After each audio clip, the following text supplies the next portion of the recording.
Hey, it's me, IndieP. Farever is an indie MMO in development. It is launching into early access just a couple of days after this video is live. We're gonna go over what this has to offer and what to expect. Let me know what you think in the comments. Leave me a like. Subscribe for indie MMORPG and co-op content. It's all we cover on this channel. Join our Discord server if you want to keep up with the latest developing indie MMOs. Now let's get started. You're gonna start off by choosing your class. There are 4 options. You got your usual warrior, priest, rogue, and mage. I do compare the combat to BDO, but the weapons in this game are kind of like Albion or Guild Wars 2. Many weapons can be used across several different classes, so you could be a priest with a sword and shield if you want. Do the paladin route as an example. Your weapons dictate half your skills here on the right, and on the left are your class skills. You can level up your particular weapons that you enjoy using, and you can choose which weapon skills you want to upgrade first. For your class skills, you unlock more as you level, and you could choose variations of those skills if you find masteries that drop on the floor. They're just consumables, and they add a slight variation to whichever skill you picked it up for. At level 7, you unlock your arsenal system, allows you to equip a secondary weapon. You don't swap between them, but instead, you can use one skill from that secondary weapon with your main hand.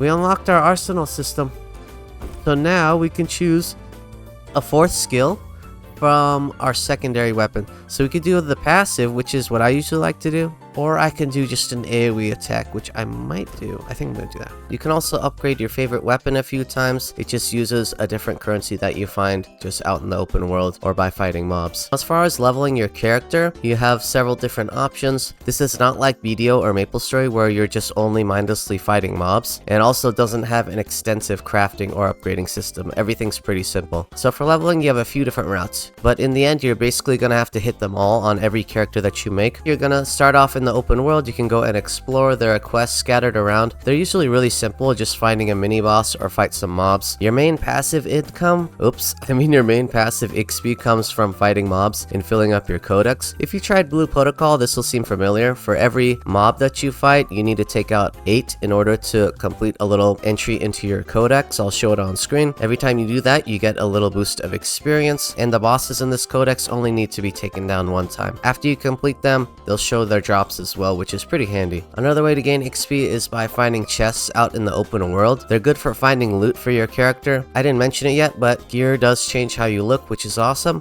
You could find gear in these chests, and these chests also give experience. You have just basic standard chests that you can just kick open, and then some of them require you to go do a little mini quest like find some orbs or fight some mobs that ambush you. These chests are not shared between other players. These are all for your character specifically. For group content, you have instance dungeons. You can go with up to 3 friends, fight some mobs, and then fight the boss at the end. You get a nice chest. Loot from these dungeons and the open world are all shared, so you need to pick and choose who you bring wisely. Recently, they also updated the game so that there are difficulty options for these dungeons. It says we're not high enough level yet, so I'm guessing these are going to be reused in the future by some higher level players. They also have straight up bossing instances. You can find these around the map. You just load in. There's no prerequisite. You don't have to fight any mobs. Just jump in and you can grind out these dungeons or these bosses and get some really good loot. These bosses are definitely harder than the dungeon bosses. The dungeon bosses are pretty easy. These boss specific little areas are much harder, and they usually have harder mechanics. I also wanted to add that if you're playing with a friend group and want to progress together, you could do that with just about everything from the start to finish. A great side note is that for the contribution to the codexes and quests, every time you take out a mob, it does count towards each other. So a party is the fastest way to progress in this game, but not mandatory. I put in a lot of hours solo on several characters. The instance content is also scaled so that you can always do a dungeon solo, but if you struggle with the non-instance bosses, you can always get people from the overworld to help you out. Worst case, you'll need to have your gear optimized and your levels. So if you want a good co-op game to play with friends and never have to be separated like most modern MMOs, you might enjoy this one. That's something I really struggle with. MMOs forcing us to do long tutorials or main quest storylines before we can actually play together. I really do appreciate that with this one. As far as your character progression goes, you find new gear, you can level up your weapon, you just get experience from fighting mobs, and it goes directly towards your weapon. You can upgrade your weapon in town by just using a currency that you find, and then your character also levels up. You unlock skills, and you just passively get stronger as well. There's also lots of weapon variety potential since classes do share weapons once in a while, but those gear upgrades mainly come from chests and bosses. You can find gear from regular mobs too though. I had to come back and add this in because at level 10 you unlock the talent tree. At level 10 you get your first point you could put into it, and this adds kind of a new dynamic to your class. My class as a rogue, it gives me automatic chance to trigger poison with my basic attacks. And then I have a few different options. I could build into dodging and movement speed. I could build into straight more damage with my poison. There's also the attack speed and critical chance side of this tree as well. You get a new point every level. Max is level 13, but this adds a nice new dynamic to each class. If you want to get into the crafting and life skilling, it's pretty simple. There's no leveling as far as gathering, but crafting, you just need to crank out whatever is in that skill tree. I'll pop up on screen the various options that you have for crafting, and you don't actually level up any gathering skills. You just can go mine, and you can go collect various herbs and vegetation. You can use leather from mobs as well to get into leather crafting. I didn't get super deep into the crafting. I'm gonna wait till launch for that. Some other details about the game: you unlock chunks of the region by going to these towers. You could teleport between them, and they also show you what quests are in that area. You can also get a mount once you have 2,000 gold. Doesn't take that long, which is great. It helps with traversal, and they also recently added day and night cycles, so now there's a nighttime. We're getting pretty close to early access, so they've kind of been really pushing it. They've been adding content, weapons, gear. They fixed a memory link, and they've been optimizing a bit. It runs way better for me, but I'm not sure how it'll do on lower end PCs. I've had to keep going back and updating this, and I have to re-upload this because they just added a cosmetics shop saying that it'll help with the development costs. Totally not necessary to buy. And they also implemented the transmog system, pretty much exactly like Guild Wars 2. If you equipped an item previously, you can just use it as a skin. I'm really pumped that they added this. The subs and I played this for a bit over 10 hours as a group. I finished editing this a few days before early access comes out, so I want to give you the goods and bads of what we've discovered. The combat is unmatched in the indie MMO world. It is action combat. Some of these weapons feel like you are fighting in BDO. The gear variety is pretty decent, and with the overlapping options, it makes classes feel a bit dynamic and less stale than what we are used to. And leveling with your friends, the entire playthrough is great. There is no main quest storyline. You just beat up mobs that are in your codex. You do some quests together. You hit up dungeons and bosses and the little elites in the overworld. Lots of loot drops, and it feels really good. The weapon skill variety is also really good. They all feel very unique in their own way, and they have a lot of useful skills that work with the arsenal system. They might just want to pull one skill from a weapon that you don't really like, and then it ends up being a super useful weapon that is used in your arsenal just to have that one skill. As far as the bad goes, I want to start off by saying this game is not easy to run. My computer's pretty good, and it still stutters once in a while, and it seems like the servers still struggle when you have a full party fighting stuff in the overworld. There's just a little bit of desync and some slight lag. I don't think there's PvP or arenas in yet, but they did have a dueling test some months ago. I think this game would be really fun with an arena system, but as far as the actual gameplay goes, I think there needs to be a much higher mob density in the world. I don't think there are going to be a ton of people in each channel or shard of the world, but the world itself is going to be massive. But with the mob density, I don't think you're going to see hundreds of players running around on the starting island. I think it's going to be much less than that. They also don't have the guild system in yet, or any decent friends list or socializing stuff. It's just kind of the bare bones right now. We'll see how early access is. And then also replayability. You're going to basically have to do the same thing on every single character because the dungeons themselves don't actually give a ton of experience. It's more of your first time running it and filling your codex. You're going to have to hit pretty much every single quest. You're going to fill up your codex. You're going to have to hit every single dungeon, and you're going to have to take out all the bosses to level. Since you can't fall back on just going grinding mobs, they give very little experience, and you don't seem to get an experience boost for being in a party. It just splits it perfectly between party members, so you can't get your group out and go and fight a ton of slimes and have fun that way. It is fun to traverse the map though and fight everything and fill each other's codexes up. But that's just a quick rundown. Let me know what you all think in the comments. I'm sure some of you that have tried this are really frustrated with how poorly optimized this is. I'll buy this on launch and let you know if anything's fixed. I'll do a follow-up video in a week or two. Make sure to like the video if you can. This took me quite a long time to make. And subscribe if you're into indie MMORPG and co-op content. Also, do we call this an MMORPG? It still really feels like an MMORPG, but there's just not a ton of players yet. We'll see. Let me know what you guys think in the comments though. And if you want to play this with us or play any indie MMORPG with us, join our Discord server where we're 1400 on there now. We play test all these indie MMOs in development, and it's where you can keep up with the latest developing ones. We also stream Monday, Wednesday, Friday, new and developing indie MMORPGs. I want to main Farever for streams, but man, if this doesn't run well in early access, I'm gonna ditch it. I highly suggest you wait. I'm not recommending you buy this right away. Wait for an update video or check the Steam reviews, I guess. videos. But I stream on Twitch and YouTube, so follow me on Twitch if you want. If you want to support the channel for free, you can use your Twitch subs or use my Amazon link within 24 hours of any purchase. It really helps me out, and it's a free way to support the channel. A big thank you to our Twitch subs, our YouTube members, and our Patreon supporters. But that's all for me. Remember to game for fun, and until next time, I will see you in game.